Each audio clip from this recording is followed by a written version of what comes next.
ময়মনসিংহ শেরপুরে বন্যার অবনতি, পূর্বাঞ্চলে ক্ষতি 14,500 কোটি টাকা, সিপিডির গবেষণা।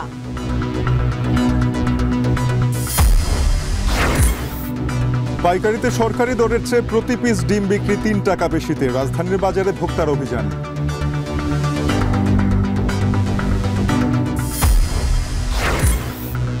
ছয় বছরের মধ্যে তৃতীয় সর্বোচ্চ প্রবাসী আয় সেপ্টেম্বরে, হুন্ডি কমায় ব্যাংকিং চ্যানেলে বাড়ছে রেমিটেন্স। এবং পুঁজিবাজারের 14 কোম্পানিকে লভ্যাংশ বিতরণের নির্দেশ বিএসইসির, বিনিয়োগকারীদের দাবি পূরণের আশ্বাস।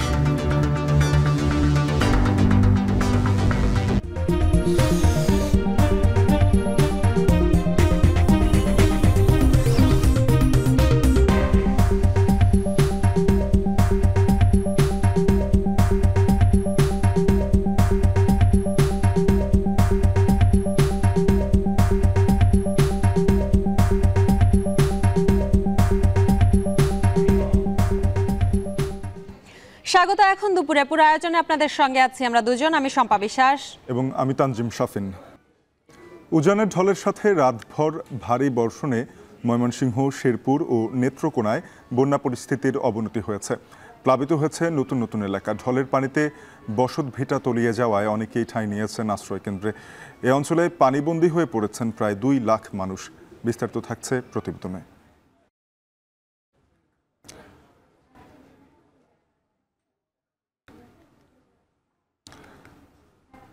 আমরা এই সম্পর্কিত প্রতিবেদনে যাব, তার আগে আমরা সরাসরি সেখানকার পরিস্থিতি জেনে আসতে চাই।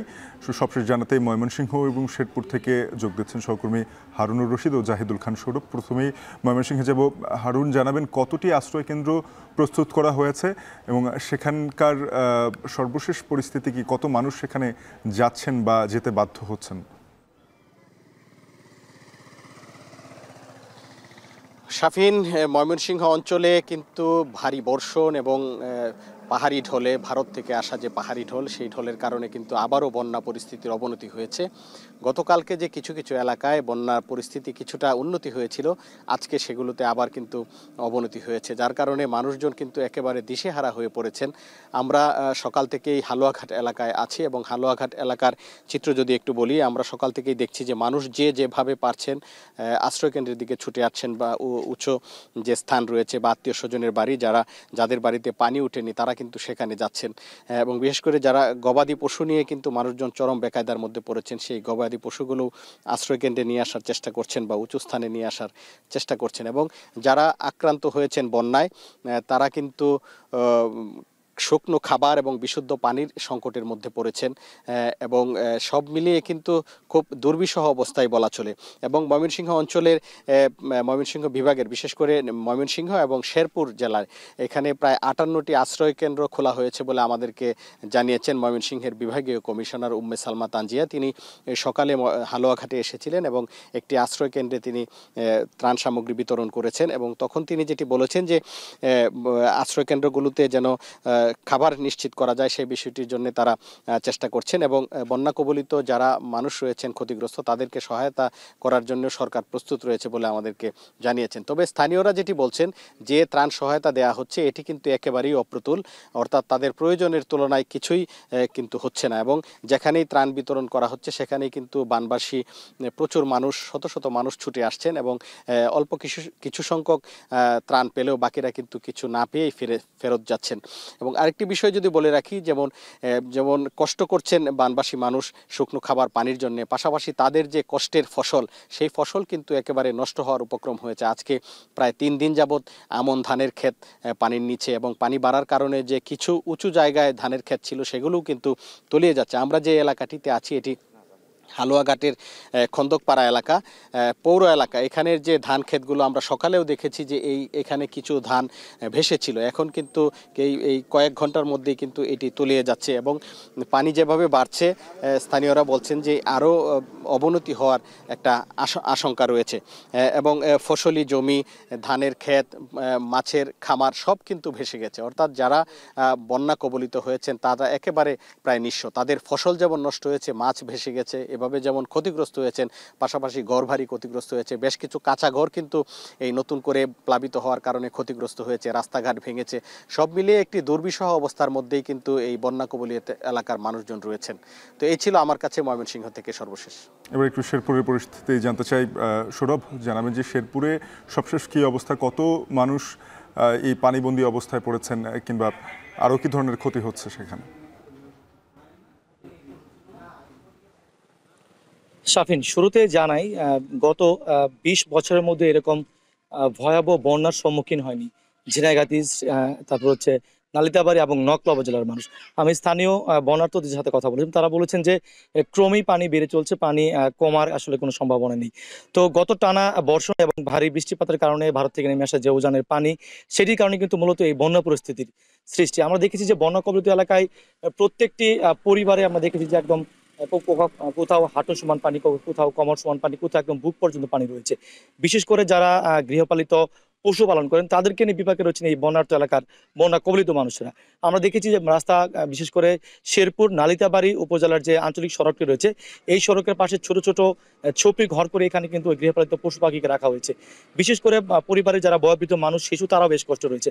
তো বন্যার্ত এলাকার মানুষের সাথে আমার কথা হয়েছে, তারা বলছেন যে এখন পর্যন্ত তারা সরকারি যে ত্রাণ সহযোগিতা তারা পাচ্ছেন না। তো এই বিষয়ে আমি জেলা প্রশাসনের সাথে কথা বলেছিলাম, তারা বলছেন যে তাদের কাছেও যে ত্রাণ সহযোগিতা রয়েছে, এই পর্যন্ত তারা 10,000 প্যাকেট শুকনো খাবার বন্যার্ত এলাকায় বিতরণ করেছেন। এছাড়া 25,000 প্যাকেট ত্রাণ সহযোগিতার জন্য তারা ত্রাণ এবং পুনর্বাসন কেন্দ্রে একটা তালিকা প্রেরণ করেছেন। তো আমরা দেখেছি যে এই বন্যার্ত মানুষের পাশে এসে দাঁড়িয়েছে বিভিন্ন সামাজিক এবং স্বেচ্ছাসেবী সংগঠন।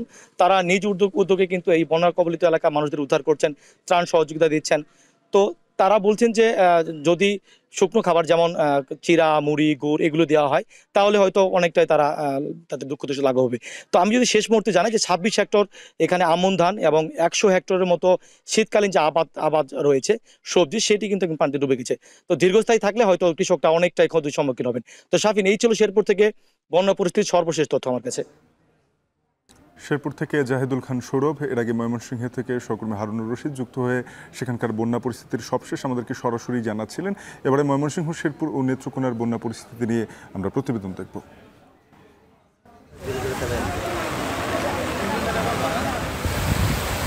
আবারও বেড়েছে বন্যার পানি। দিশেহারা মানুষ যে যেভাবে পারছেন ছুটছেন উঁচু স্থান বা আশ্রয় কেন্দ্রের দিকে।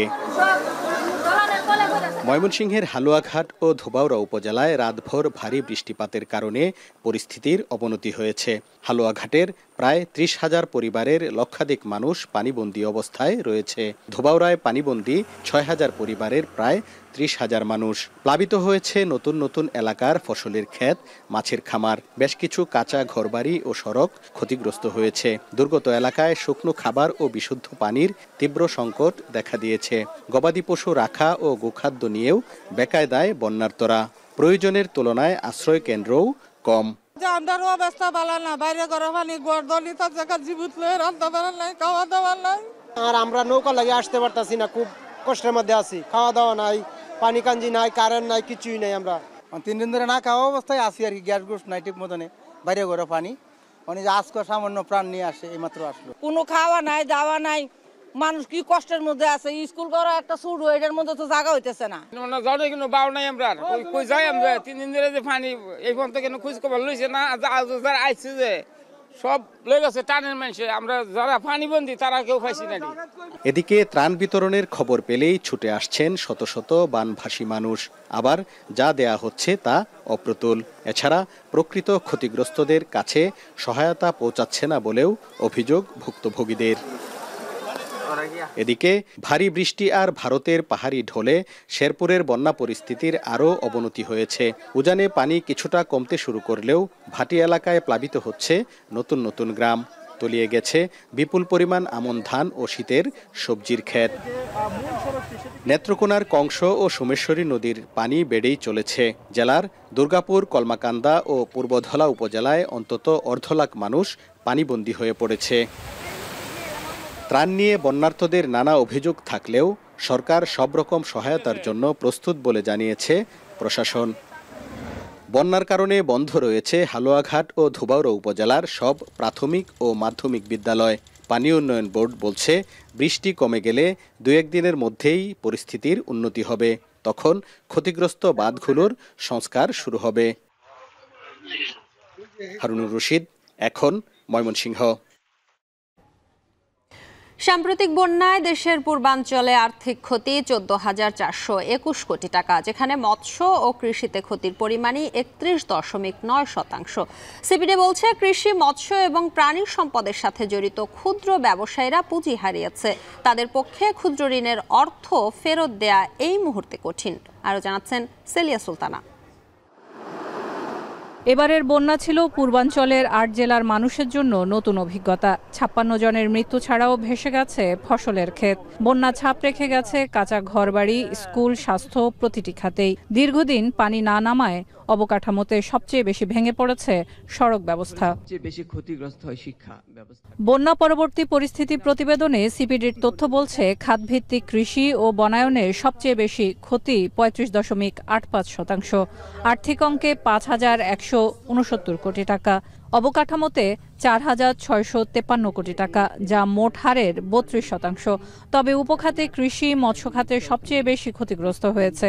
দু খাত মিলে এটি 31.9%। তবে কৃষি ছাড়াও নোয়াখালী, কুমিল্লা, ফেনীতে শিক্ষা, স্বাস্থ্য, স্যানিটেশনে ক্ষতিগ্রস্ত হয়েছে সবচেয়ে বেশি। 14,000 কোটি টাকার মতো যে ক্ষতিটা হলো, সেটা কিভাবে পোষানো হবে এবং এইটা অর্থটা কিভাবে আসবে আমাদের, সেটাই কিন্তু। এবং এই 14,000 কোটি টাকার উপরে যে ক্ষতিটা, এটা কিন্তু জিডিপির আকারেও কম না। সেটা প্রায় আমাদের চলতি অর্থ বছরের 2025 অর্থ বছরের 0.29% মতো। সিপিডি জানায়, কৃষি, মৎস্য ও পশু সম্পদের সাথে জড়িত ও ক্ষুদ্র ব্যবসায়ীরা পুঁজি হারিয়েছে। তাদের পক্ষে ক্ষুদ্র ঋণের অর্থ ফেরত দেওয়া এই মুহূর্তে কঠিন। কৃষি এবং বনায়ন যে খাত, তার ভেতরেই ক্ষতিটা সবচেয়ে বেশি হয়েছে, 5,169 কোটি টাকার মতন, যেটা সর্বমোট যেই ক্ষয়ক্ষতি হয়েছে তার মোটামুটি 35%-এর বেশি, প্রায় 36%। এর পরবর্তীতে আমরা দেখি যে অবকাঠামো খাতে সবচেয়ে বেশি ক্ষতি হয়েছে এবং তারপরে আবাসন খাতে সবচেয়ে বেশি ক্ষতি হয়েছে। এই দুর্যোগে 53% ব্যক্তি খাতে ক্ষতি। ভবিষ্যতে এই ক্ষতি আরও বাড়বে জানিয়ে পরিকল্পনা গ্রহণের তাগিদ সিপিডির। মানব সৃষ্ট কারণে হোক অথবা অন্য যে কোনো প্রাকৃতিক কারণেই হোক, বাংলাদেশ আগামীতে আরো অনেক বেশি সংখ্যক এই ধরনের দুর্যোগের মধ্যে পড়বে। এই বাস্তবতাটাকে মেনে আমাদের আগামী দিনের দুর্যোগ মোকাবেলার কার্যক্রম সাজাতে হবে। দেশব্যাপী ঝুঁকি পর্যালোচনা ছাড়াও প্রাকৃতিক ও পরিবেশগত দিক মাথায় রেখে উন্নয়ন পরিকল্পনা, নগর পরিকল্পনা করার কথা জানান আলোচকরা। একই সাথে বন্যা পূর্বাভাসকে বোধগম্য, সহজ ও আধুনিক করার পরামর্শ সিপিডির। সেলিয়া সুলতানা, এখন, ঢাকা। পাইকারিতে সরকারি দরের চেয়ে প্রতি পিস ডিম বিক্রি হচ্ছে 3 টাকা বেশিতে। নিত্য প্রয়োজনীয় পণ্যের মূল্য স্থিতিশীল ও সরবরাহ স্বাভাবিক রাখার লক্ষ্যে বাজার তদারকি করছে ভোক্তা অধিকার সংরক্ষণ অধিদপ্তর। এই মুহূর্তে রাজধানীর কাপ্তান বাজারে অভিযান চালাচ্ছে তারা। সেখানে খোঁজ রাখছেন সহকর্মী মেহরিন অ্যানি, তার সাথে যুক্ত হবে সরাসরি। অ্যানি, জানাব যে বাজারে যেই দরে বিক্রেতারা পণ্য বিক্রি করছেন তা নিয়ে ভোক্তা আসলে সন্তুষ্ট কিনা, যদি না হয়ে থাকে তাহলে কোনো শাস্তিমূলক ব্যবস্থা তারা এ পর্যন্ত নিয়েছেন কিনা? শাফিন, আমি এখন যে জায়গাটিতে আছি এখানে কিন্তু এখনো ভোক্তা অধিকার অধিদপ্তরের যে অভিযান সেটি চলমান রয়েছে।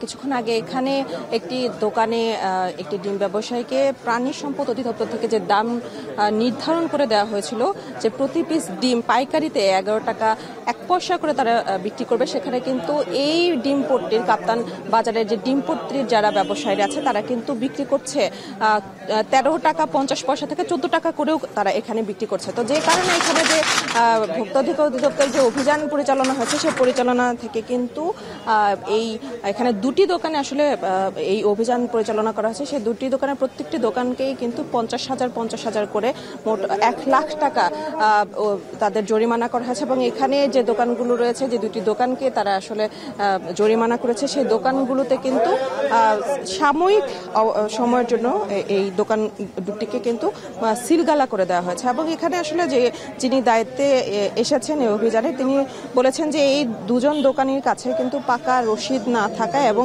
এই যে প্রাণী সম্পদ অধিদপ্তর থেকে নতুন যে দাম নির্ধারণ করে দেওয়া হয়েছে সেই দাম অনুযায়ী বিক্রি না করায় কিন্তু তাদেরকে এই জরিমানা করা হয়েছে। এবং এছাড়া আমি খুচরা বাজারেও গিয়েছি, সেখানেও কিন্তু দেখা গেছে যে প্রতি পিস ডিম কিন্তু 15 টাকা করে বিক্রি হচ্ছে এবং এখানে যেহেতু যদি 14 টাকা করে তারা বিক্রি করে তাহলে ডিমের 1 ডজন ডিমের দাম পড়ে 168 টাকা করে। তো সেক্ষেত্রে কিন্তু যে খুচরা দোকানগুলো রয়েছে সেখানে কিন্তু 170 থেকে 80 টাকা পর্যন্ত করেও কিন্তু এখানে ডিম কিনছে যারা আসলে ক্রেতারা রয়েছে। তো সেই জায়গা থেকে আসলে যারা ক্রেতারা আছেন তারা বলছেন যে এই যে অভিযান চলছে, এসব অভিযান হচ্ছে কিন্তু আসলে অভিযানের পরপরই আবার যে দাম বৃদ্ধি সেটা কিন্তু রয়ে যায়। তো তা আসলে ক্রেতারা চাচ্ছেন যে একটি আসলে দীর্ঘস্থায়ী যে আসলে যে পদক্ষেপ সেটি আসলে তারা চান এই ভোক্তা অধিকার সংরক্ষণ অধিদপ্তরের কাছ থেকে। এবং এখানে আপনি দেখতে পাচ্ছেন যে এই যে অভিযানের এখানে আসলে যারা ব্যবসায়ীরা আছেন তারা কিন্তু তাদের পক্ষে যে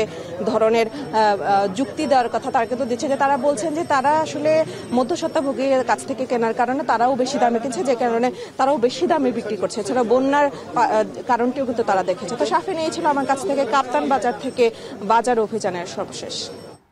সহকর্মী মেহেরিন অ্যানি যুক্ত হয়েছিলেন, জানাচ্ছিলেন ভোক্তা অধিকার সংরক্ষণ অধিদপ্তর বাজারে নেমেছে তদারকিতে, তা নিয়ে সবশেষ। ব্যাংকিং চ্যানেলে গত সেপ্টেম্বর মাসে 6 বছরের মধ্যে তৃতীয় সর্বোচ্চ রেমিটেন্স এসেছে দেশে, যা চলতি অর্থ বছরের সর্বোচ্চ।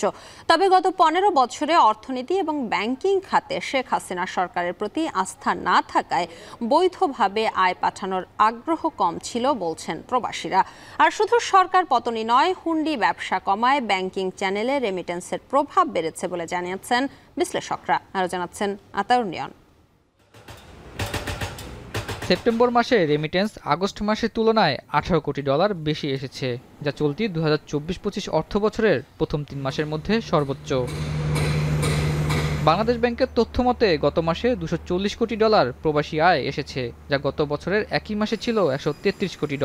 সেই হিসাবে 2 বছরের একই সময়ে আয়ের প্রবাহ বেড়েছে 80% বেশি। গত 6 বছরের মধ্যে তৃতীয় সর্বোচ্চ রেমিটেন্স এসেছে সেপ্টেম্বরে। 5 আগস্ট শেখ হাসিনা সরকার পতনের পরপরই প্রবাসী আয়ে এমন প্রবাহ। এর আগে 2024 অর্থ বছরে জুনে এসেছে $254 কোটি ও 2021 অর্থ বছরে জুলাই এসেছে $260 কোটি। এর মধ্যে গত জুন মাসে ছিল ঈদুল আজহার উপলক্ষ। এতে বিগত সরকারের প্রতি অনাস্থার বিষয় তুলে ধরেছেন অনেকে। ফলে নতুন সরকার এসে যে সংস্কার ও পুনর্গঠনের উদ্যোগ নিয়েছে, এতে পুনরায় আস্থা তৈরির কথা বলা হচ্ছে। গত 15 বছর ধরে শেখ হাসিনা সরকারের প্রতি আমাদের আস্থা না থাকার কারণে আমরা ব্যাংকিং চ্যানেলে রেমিটেন্স পাঠাইনি, কিন্তু বর্তমান সরকারের প্রতি আমাদের আস্থা আছে এবং তারা ব্যাংকিং ব্যবস্থাকে দুর্নীতিমুক্ত করার প্রতিশ্রুতিবদ্ধ হয় আমরা প্রবাসীরা আবারও ব্যাংকিং চ্যানেলে রেমিটেন্স পাঠাচ্ছি। ব্যাংকাররা বলছেন, নতুন সরকার গঠনের শুরু থেকেই প্রবাসীরা হুন্ডির মাধ্যমে টাকা পাঠানো অনেকটাই কমিয়ে দিয়েছেন। এখন তারা লাইনে দাঁড়িয়ে হলেও ব্যাংকিং চ্যানেলের মাধ্যমে তাদের অর্থ দেশে পাঠাচ্ছেন, যে কারণে ব্যাংকিং চ্যানেলে গত কয়েক মাসে রেমিটেন্স প্রবাহ অনেকটাই বেড়েই চলেছে। তবে বিশ্লেষকরা বলছেন, গত 15 বছরে যেসব রাজনৈতিক ব্যক্তিত্ব অবৈধভাবে হুন্ডির ব্যবসা করে আসছেন, সরকার পতনের পর তা অনেকটাই কমে গেছে, যে কারণে অনেক প্রবাসী বাধ্য হয়ে হুন্ডির পরিবর্তে ব্যাংকিং চ্যানেলে রেমিটেন্স পাঠানো শুরু করেছেন। সেক্ষেত্রে আগামীতে বৈধ পথে রেমিটেন্স প্রবাহ ধরে রাখতে ও হুন্ডি বন্ধে দরকার সদিচ্ছা, রাজনৈতিক নৈতিকতা এবং পারিবারিক শিক্ষা। ব্যাংকাররা বলছেন, রেমিটেন্স বৃদ্ধির ফলে স্থিতিশীল হয়েছে ডলার বাজার। শেখ হাসিনা সরকারের পতনের পর থেকে প্রতি ডলারের বিনিময় হার 120 টাকায় স্থির রয়েছে। তবে এখনও কিছু ব্যাংকের প্রবাসীরা পার্থক্য 50 পয়সায় নামিয়ে আনার দাবি তুলেছেন বলে জানান তারা। তবে রেমিটেন্স প্রবাহ বাড়ায় ও বাংলাদেশ ব্যাংক ডলার বিক্রি না করায় বৈদেশিক মুদ্রার রিজার্ভ স্থির রয়েছে বলে জানান বিশ্লেষকরা। তথ্যমতে 2 অক্টোবর শেষে গ্রস রিজার্ভ দাঁড়িয়েছে $24.77 বিলিয়ন ও বিপিএম 6 অনুযায়ী $19.76 বিলিয়ন, যা বিগত সরকারের আমলে রিজার্ভ থেকে ডলার বিক্রিতে 18 বিলিয়নের ঘরে নেমে যেতে দেখা গেছে। তাই রিজার্ভ ঠিক রাখতে ও আমদানি ঘাটতি মেটাতে রেমিটেন্সের এই প্রবাহ ধরে রাখার পরামর্শ বিশেষজ্ঞদের। সেজন্য হুন্ডির মাধ্যমে প্রবাসীরা যে সুযোগ সুবিধা পায় তা সরকারকে দিতে হবে বলে জানান তারা। হুন্ডি যারা প্রোভাইড করে তারা যে কাজটা করে থাকে তার অনেক সময় যে এমপ্লয়ি লেভেলে তারা খুঁজে, তাদের এজেন্ট থাকে যে কারো কোনো ধরেন আকামা এক্সটেনশন করার মতো ফান্ড নাই, সে হয়তো কাজ পেলে দিবে, সেরকমভাবেও তারা ফাইন্যান্সিং করে। বা কারো হাতে টাকা নাই, এখন বাড়িতে টাকা পাঠাবে, এক সপ্তাহ পরেই হয়তো তার বেতন হবে, তখন সে টাকা পাবে, এই লেভেল পর্যন্ত তারা রিচ করে। মানে তারা চিন্তা করে যে কীভাবে আমরা বাড়াতে পারি তাদের দিক থেকে। তাহলে রাষ্ট্রীয়ভাবেও যদি সরকার এখানে চিন্তা করে যে আমরা এরকম কোনো স্কিম নিতে পারি কিনা, যে মানুষ খুব সহজে পাঠাচ্ছে, তার কোনো ক্রাইসিস থাকলে ওই লেভেলে কোনোভাবে কিছু প্রণোদনা বা সহায়তা দেওয়া যায় কিনা, পাশাপাশি তাদেরকে রাষ্ট্রীয়ভাবে রিকগনিশন দেওয়া। অপরদিকে হুন্ডির পাশাপাশি অর্থ পাচার ও রেমিটেন্স বৈধভাবে আসার বড় বাধা বলে জানান এই অর্থনীতিবিদ। তাই আন্ডার ও ওভার ইনভয়েসের বিষয়টি সঠিকভাবে নজরদারির কথা জানান তিনি। অর্থ পাচারটা রোধ করতে হবে এবং সেই জন্য পাচার তো আর ব্যাংকিং চ্যানেলের মাধ্যমে যেটা হতো সেটা হলো ট্রেডের মিস ইনভয়েসিংয়ের মাধ্যমে, মানে এক্সপোর্টের বিলগুলোকে আন্ডার ইনভয়েসিং করে আর ইম্পোর্টকে ওভার ইনভয়েসিং করে যেটা ফর্মাল চ্যানেলের মাধ্যমে হয়ে যেত। তো সেটা বন্ধ করার জন্য তো এখানে এনবিআর এর একটা বড় ভূমিকা আছে, যে মিসক্লাসিফিকেশন বা মিস ইনভয়েসিং এইটা তারা যাতে মনিটর করেন এবং যেই প্রাইসগুলো দেখানো হচ্ছে সেগুলো তো এখন ভেরিফাই করা কঠিন কিছু না। বিশেষজ্ঞরা বলছেন, ছাত্ররা যেভাবে স্বৈরাচারী সরকারের পতন ঘটিয়েছে তেমন সবার উচিত দেশের অর্থনীতির স্বার্থে তাদের পরিবারে হুন্ডি বা অর্থ পাচারের সাথে জড়িতদের মধ্যে পরিবর্তন নিয়ে আসা। আতাউর নিয়ন, এখন, ঢাকা। 1.5 মাস ধরে টালমাটাল দেশের পুঁজিবাজার, লোকসানের পাল্লা ভারী হচ্ছে সাধারণ বিনিয়োগকারীদের। এর মধ্যে লভ্যাংশ ঘোষণা করেও না দেয়ায় 14 কোম্পানিকে মন্দ ক্যাটাগরিতে পাঠানোর সিদ্ধান্তে তৈরি হয় অস্থিরতা। তবে আজ সকালে কোম্পানিগুলোর প্রতিনিধিদের সাথে বৈঠকে দ্রুত লভ্যাংশ বিতরণের নির্দেশ দিয়েছে নিয়ন্ত্রক সংস্থা বিএসইসি। অন্যদিকে বিক্ষুব্ধ বিনিয়োগকারীদের সঙ্গে বৈঠকে দাবি পূরণের আশ্বাস দিয়েছে পুঁজিবাজারের এই নিয়ন্ত্রক সংস্থা। বিস্তারিত দেখুন আতাউর নিয়নের প্রতিবেদনে। গত এক সপ্তাহে দেশের 2 পুঁজিবাজার মূলধন হারিয়েছে 25,615 কোটি টাকা। এর মধ্যে ঢাকা স্টক এক্সচেঞ্জে 13,505 কোটি ও চিটাগং স্টক এক্সচেঞ্জে 12,109 কোটি টাকা কমেছে। যদিও এর আগে 5 আগস্ট শেখ হাসিনা সরকারের পতনের পর কয়েক কার্যদিবসে বড় উল্লম্ফন দেখা গেছে দেশের শেয়ার বাজারে। পরে সংস্কার কর্মসূচির হিসেবে সিকিউরিটিজ অ্যান্ড এক্সচেঞ্জ কমিশনের পুরানো কমিশনারদের নিয়োগ বাতিল করে নিয়োগ করা হয় নতুন কমিশনার। ধারাবাহিকভাবে শুরু হয় বেশ কিছু কাজের তদন্ত, ধরা হয় কারসাজিকারীদের। ইতিহাসের সর্বোচ্চ প্রায় 450 কোটি টাকা জরিমানা করা হয় বেক্সিমকোর শেয়ার নিয়ে কারসাজি করায়। একই সাথে যেসব কোম্পানি লভ্যাংশ ঘোষণা করেও বিতরণ করেনি তাদের জেড ক্যাটাগরিতে পাঠানোর সিদ্ধান্ত নেওয়া হয়। নতুন কমিশনাররা দায়িত্ব নেওয়ার 1.5 মাসে এসব উদ্যোগের পরও দেখা যায় ধারাবাহিক পতন, অস্থিরতা তৈরি হয় বাজারে, আন্দোলনের নামে সাধারণ বিনিয়োগকারীরা। এরই ধারাবাহিকতায় রোববার 3য় দিনের মতো সকালে বিএসইসির সামনে অবস্থান নেয় তারা। পরে তাদের সাথে বৈঠক করে বিএসইসি। তবে বৈঠকে ফলপ্রসূ কোনো সমাধান হয়নি বলে জানায় বিনিয়োগকারীরা। মুখপাত্র তিনি রেজাউল করিম সাহেব এবং তাদের প্রতিনিধি দল এখানে ছিল, তাদের সঙ্গে আলোচনা হয়েছে, কিন্তু তারা ফলপ্রসূ কোনো জবাব আমাদেরকে দিতে পারেনি। এদিকে বিনিয়োগকারীদের দাবিগুলোর বিষয়ে পরবর্তীতে ব্যবস্থা নেওয়ার কথা জানায় বিএসইসি। কি কারণে তারা দিতে পারে নাই ডিক্লেয়ার করে সেগুলো জানা হয় এবং মেইনলি তাদের কিছুটা ফান্ড ক্রাইসিস ছিল এবং এই কারণে তারা ফেল করছে এবং তাদেরকে নির্দেশনা দেওয়া হয়েছে যে দ্রুত যেন ডিভিডেন্ড ডিস্ট্রিবিউট করে কমপ্লায়েন্স রিপোর্ট এক্সচেঞ্জ এবং কমিশনে জমা দেয়। এবং তারা যে ডিভিডেন্ড ডিস্ট্রিবিউশন করতে ফেল করেছে এই কারণে বিধি মোতাবেক তাদের বিরুদ্ধেও পরবর্তীতে ব্যবস্থা গ্রহণ করা হবে। এদিকে রোববার সকাল থেকে জেড ক্যাটাগরিতে পাঠানো 14 কোম্পানির প্রতিনিধিরা বিএসইসি কার্যালয়ে আসেন। একে একে সব কোম্পানির সাথে বৈঠক করে বিএসইসি ও ডিএসই। বৈঠকে কোম্পানিগুলোকে দ্রুত লভ্যাংশ বিতরণ করার নির্দেশ দেওয়া হয়।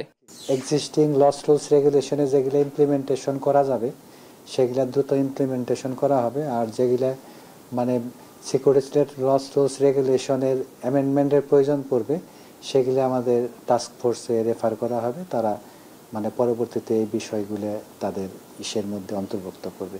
অপরদিকে ঘোষণা করেও লভ্যাংশ না দেয়ায় কোম্পানিগুলোর বিরুদ্ধে ব্যবস্থা নেওয়ার কথা জানায় মুখপাত্র। আতাউর নিয়ন, এখন, ঢাকা। সেনা সদর নির্বাচনী পর্ষদ এসবি 2024-এর প্রথম পর্বের উদ্বোধন করেছেন অন্তর্বর্তী সরকারের প্রধান উপদেষ্টা ডক্টর মোহাম্মদ ইউনূস।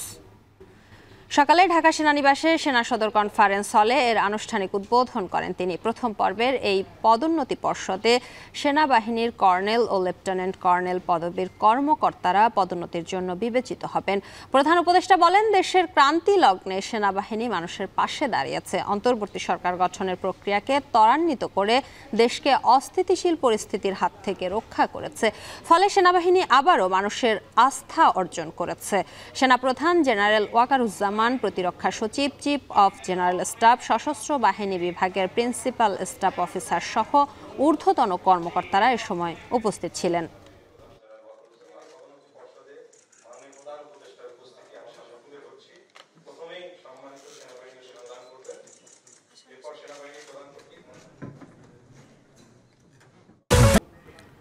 দীর্ঘ ৩ মাস পর আজ খুলেছে চট্টগ্রাম বিশ্ববিদ্যালয়। সকাল থেকে শিক্ষার্থীদের পদচারণায় মুখরিত হয় ক্যাম্পাস। বিভাগে বিভাগে ক্লাস পরীক্ষায় প্রাণ ফেরে প্রিয় অঙ্গনে। দীর্ঘদিন পর ক্লাস পরীক্ষা শুরু হওয়ায় খুশি শিক্ষক শিক্ষার্থীরা। জুলাই আন্দোলনে এ বিশ্ববিদ্যালয়ের 2 শিক্ষার্থী প্রাণ হারান। দেখুন শোয়েব রহমানের প্রতিবেদন। এটি সেই ক্লাসরুম যেখানে হৃদয়চন্দ্র তরুয়া ও ফরহাদ সহপাঠীদের সাথে ক্লাস করতেন।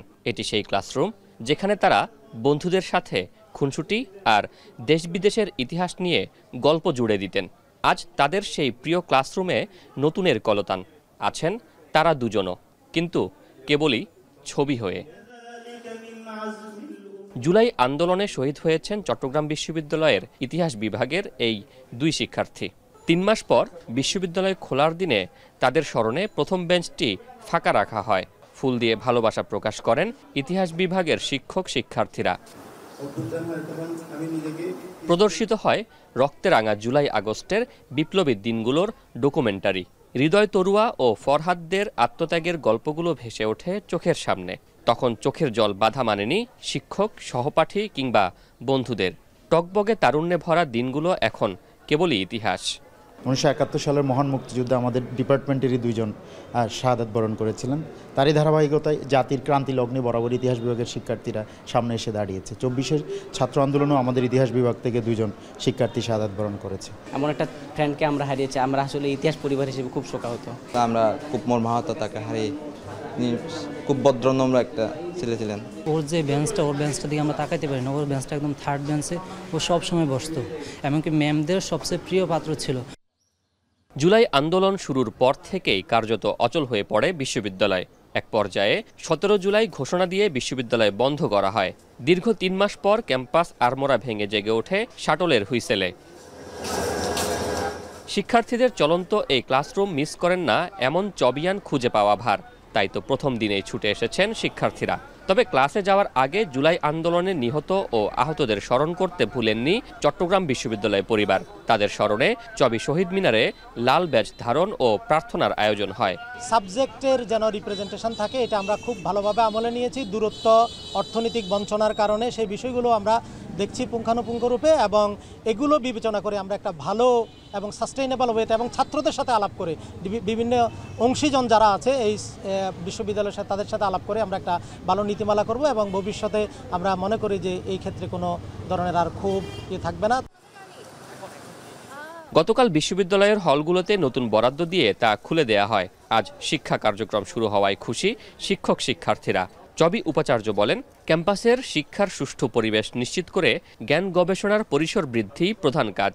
ইউনিভার্সিটিতে সুষ্ঠুভাবে লেখাপড়া চালিয়ে একাডেমিক ইনস্টিটিউশনে হিসেবে দায়িত্ব পালন করে যোগ্য গ্র্যাজুয়েট তৈরি করতে পারে, এবং তাদের পার্লামেন্টে যদি আপনার যোগ্য পার্লামেন্টেরিয়ানের অভাব না হয় ইউকে পার্লামেন্ট বা ইউএস কংগ্রেসে, তাহলে আমরা কেন এটাকে নেতা তৈরির ফ্যাক্টরি বানাবো? আমরা এটাকে যোগ্য গ্র্যাজুয়েট তৈরির কারখানা তৈরি করতে চাই।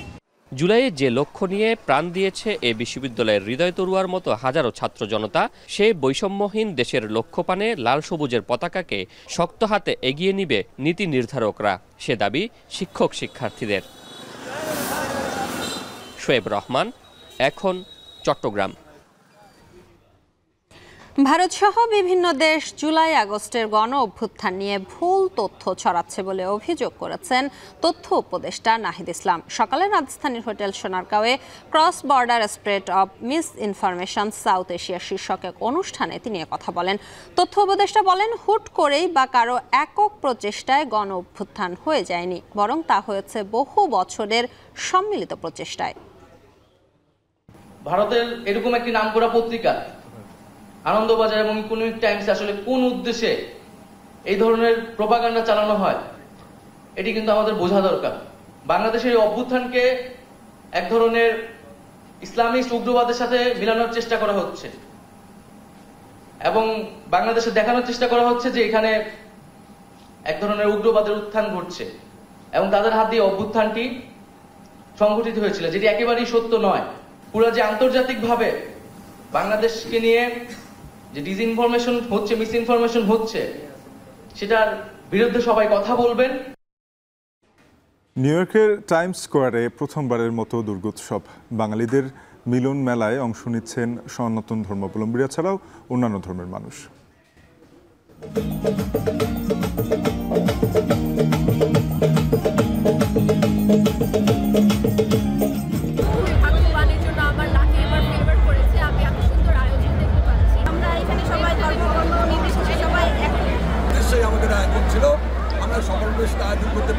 আমরা যে মানুষের মনে স্বতঃস্ফূর্ততা দেখেছি, যে উৎসাহ দেখেছি, যে ইতিহাস আজকে সৃষ্টি হলো, এটা আমাদেরকে আগামী দিনে আরো সামনে এগিয়ে নিয়ে যেতে। যুক্তরাষ্ট্রের নিউ ইয়র্কে টাইমস স্কোয়ারে এবার প্রথমবারের মতো দুর্গাপূজার আয়োজন করেছেন বাংলাদেশি সনাতন ধর্মাবলম্বীরা। ঐতিহাসিক এই আয়োজনের সাক্ষী হতে সনাতন ধর্মাবলম্বীরা ছাড়াও ভিড় করেছেন অন্যান্য ধর্মের মানুষ। বাঙালিদের মিলন মেলায় রূপ নিয়েছে নিউ ইয়র্কের ম্যানহাটন এলাকা। বিস্তারিত জানাচ্ছেন তোফাজ্জল লিটন।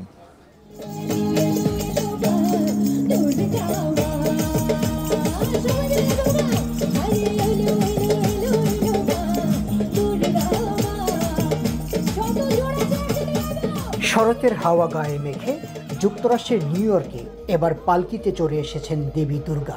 উৎসব আনন্দে মেতেছেন হাজারো সনাতন ধর্মাবলম্বী বাংলাদেশি। দুদিনব্যাপী দুর্গা উৎসব রূপ নিয়েছে বাঙালিদের মিলন মেলায়।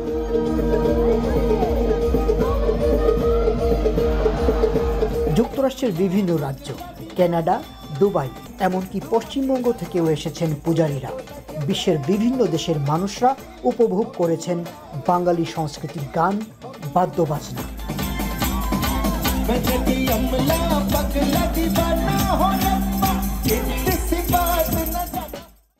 বাঙালি দুর্গাপূজা এটা যে বিশ্ব ঐতিহ্যের অংশ, সেটা বিশ্ববাসীকে জানানোর উদ্দেশ্যেই আমাদের আয়োজন ছিল। আমরা সকল বেশ আয়োজন করতে পেরেছি।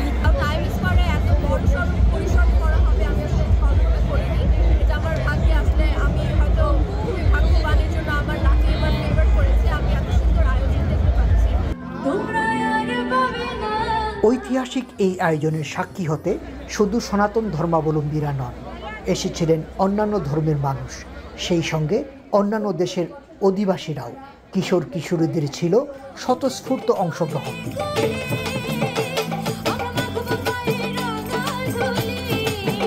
বাংলাদেশের বাঙালিদের কিন্তু এটা একটা মহা উৎসব। তো আমরা এখানে সবাই ধর্ম নির্বিশেষে সবাই একত্রিত হয়ে আমরা আজকে এটা পালন করছি। This is a big part of our history that we won't ever be able to forget, celebrating this in America. চিত্রনায়ক এবং নৃত্যশিল্পী বন্ধুরা, ইউনেস্কো ঘোষিত বিশ্ব ঐতিহ্যের অংশ সার্বজনীন এই দুর্গা উৎসব অনেক কাঠখড় পুড়িয়ে সবাই মিলে আয়োজনটি সফল করেছেন যুক্তরাষ্ট্রে বসবাস করা সনাতন ধর্মাবলম্বীরা। দুদিনের আয়োজনে খরচ হচ্ছে প্রায় $70,000। আমেরিকার সকল হিন্দু, সারা বিশ্বের হিন্দু, আমার মনে হয় বিশ্বের 1 বিলিয়ন হিন্দু আজকে গর্বিত যে টাইমস স্কোয়ারের জায়গায় এই প্রথম হিন্দুদের দুর্গাপূজা সম্পন্ন হলো। এটিভি ইউএসএ স্লোগান হচ্ছে বিশ্বজুড়ে বাঙালিয়ানা। 34 বছর আগে নিউ ইয়র্কে বাংলাদেশিরা প্রথম শুরু করেছিলেন দুর্গোৎসব। এবার টাইমস স্কোয়ার সহ নিউ ইয়র্ক শহরের 30টিরও বেশি পূজা মণ্ডপে রয়েছে 2 থেকে 7 দিনের দুর্গাপূজার আয়োজন। এখন পর্যন্ত নিউ ইয়র্কে পুজো হয় 25 থেকে 30টির মতন, এবং 5 দিন রীতিমতো পূজা হয়, এছাড়াও পূজা হচ্ছে। সবচেয়ে বড় কথা পূজা হচ্ছে।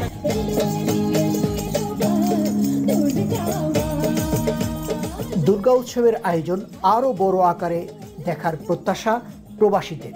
দেবী দুর্গার মঙ্গলবার্তা ছড়িয়ে পড়বে বিশ্ব মানবতায়, সেই আশা সনাতন ধর্মাবলম্বীদের।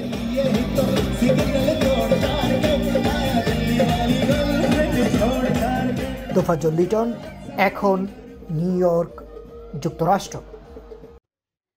আর একদিন বাদেই গাজায় ইসরায়েলের যুদ্ধ অতিক্রম করবে ৩৬৫তম দিন। ইসরায়েলের নৃশংসতার বিরুদ্ধে বিশ্বজুড়ে প্রধান প্রধান শহর দখলে নিয়েছে আন্দোলনকারীরা। গাজার পাশাপাশি লেবাননেও অবিলম্বে যুদ্ধ বন্ধের আহ্বান ছিল বিক্ষোভকারীদের কণ্ঠে। বিভিন্ন শহরে আন্দোলনে যোগ দেন হলোকাস্ট থেকে বেঁচে ফেরা ইহুদিরাও। এদিকে মিছিলের নিষেধাজ্ঞা অমান্য করায় রোমে বিক্ষোভকারীদের সঙ্গে সংঘর্ষ হয় পুলিশের। আরও জানাচ্ছেন নাফি আরমান মনন। ইংলিশ কিংবা স্প্যানিশ, ফিলিপিনো বা জার্মান, ভাষা ভিন্ন হলেও সবার স্লোগান এক, ফিলিস্তিনের স্বাধীনতা। রাত পোহালেই দ্বিতীয় বর্ষে পদার্পণ করবে হামাস ইসরায়েল যুদ্ধ। মধ্যপ্রাচ্যে সারা বছর চলা যুদ্ধ বন্ধে পুরোপুরি ব্যর্থ যুক্তরাষ্ট্র ও তার পশ্চিমা মিত্ররা। উপত্যকায় নিহত ফিলিস্তিনের সংখ্যা ৪২,০০০ ছুঁই ছুঁই। অন্যদিকে অধিকৃত পশ্চিম তীরে প্রাণ হারিয়েছেন আরও ৭ শতাধিক মানুষ। তাই যুদ্ধের বর্ষপূর্তির প্রাক্কালে শনিবার বিশ্বের বিভিন্ন দেশের প্রধান প্রধান শহর দখলে নেন বিক্ষোভকারীরা। We are here in front of the US embassy to condemn the support of the US government to the Israeli government. The genocide will not take place without the political and military support of the US government. Is to stop military aid and funding to Israel.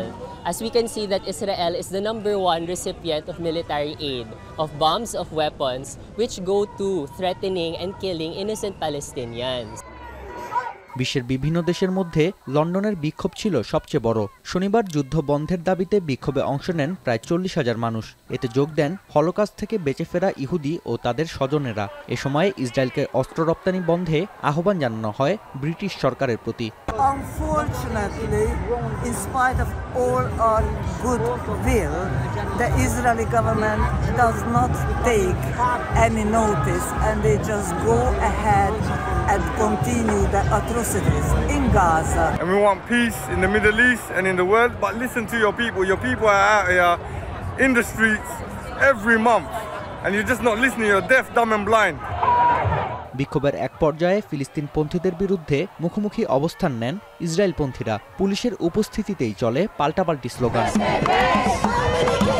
হাতে ফিলিস্তিনের পতাকা ও মাথায় কিফায়া পরিধান করে Washington DC ও new York city শহরে বিক্ষোভ করেন হাজারো মানুষ। অনেক ডেমোক্রেট সমর্থকও এদিন যোগ দেন বিক্ষোভে। হাতে উঁচিয়ে ধরা প্ল্যাকার্ডে লেখা ছিল, আজীবন ডেমোক্রেট হলেও গণহত্যার সমর্থক না। মার্কিন সরকারের নীতিতে পরিবর্তন না আসা পর্যন্ত আন্দোলন চালিয়ে যাবার ঘোষণা দেন বিক্ষোভকারীরা। They're now calling for an arms embargo. They're now calling to cease a permanent ceasefire. So we are just going to keep the momentum, boycotting. We are going to just keep the fight until somebody to change the narrative until تشارك في المظاهرات لأنه الناس كلها متضررة من العمل اللي بيعملوه الصهاينة. কয়েক হাজার যুদ্ধবিরতি মানুষের স্লোগানে মুখর ছিল Paris, Madrid, Manila, Cape Town, Toronto ও Santiago সহ বিশ্বের বিভিন্ন শহর। হাতে ফিলিস্তিনের পতাকার পাশাপাশি শোভা পায় লেবাননের পতাকাও। প্রতিবাদের মাধ্যম হিসেবে ড্রাম, গিটার, ট্রাম্পেট এমনকি পিয়ানো ব্যবহার করেন অনেকে। মিছিলের নিষেধাজ্ঞা অমান্য করায় রোমে বিক্ষোভকারীদের সঙ্গে সংঘর্ষ হয় পুলিশের। এ সময় ব্যবহার করা হয় জলকামান, নিক্ষেপ করা হয় টিয়ার শেল। পুলিশকে লক্ষ্য করে কাচের বোতল ও পাথর ছোড়েন বিক্ষোভকারীরা। এদিকে জিম্মিদের ফিরিয়ে আনার দাবিতে সরকার বিরোধী বিক্ষোভ হয়েছে ইসরায়েলের রাজধানী তেল আবিবে। প্রধানমন্ত্রী নেতানিয়াহুকে মিথ্যাবাদী ও স্বৈরাচার আখ্যা দিয়েছেন অনেকে।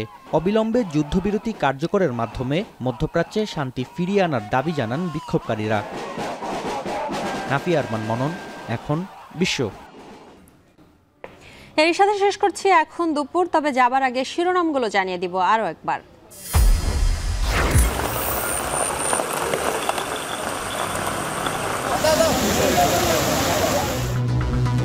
ময়মনসিংহ ও শেরপুরে বন্যার অবনতি, পূর্বাঞ্চলে ক্ষতি 14,500 কোটি টাকা সিপিডির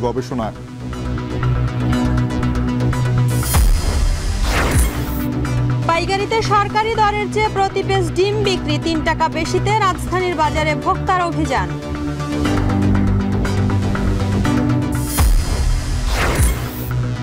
ছয় বছরের মধ্যে তৃতীয় সর্বোচ্চ প্রবাসী আয় সেপ্টেম্বরে, হুন্ডি কমায় ব্যাংকিং চ্যানেলে বাড়ছে রেমিটেন্স।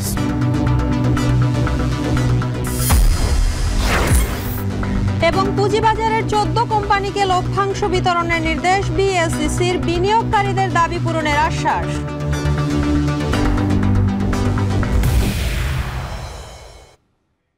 এই ছিল এখন দুপুরে। এখন টেলিভিশনের ওয়েবসাইট দেখতে ভিজিট করুন www.এখন.tv। এছাড়া এখন টেলিভিশন ফেসবুকে দেখতে ভিজিট করুন facebook.com/tv.এখন এবং ইউটিউবে এখন টেলিভিশন দেখতে ভিজিট করুন youtube.com/c/echontv।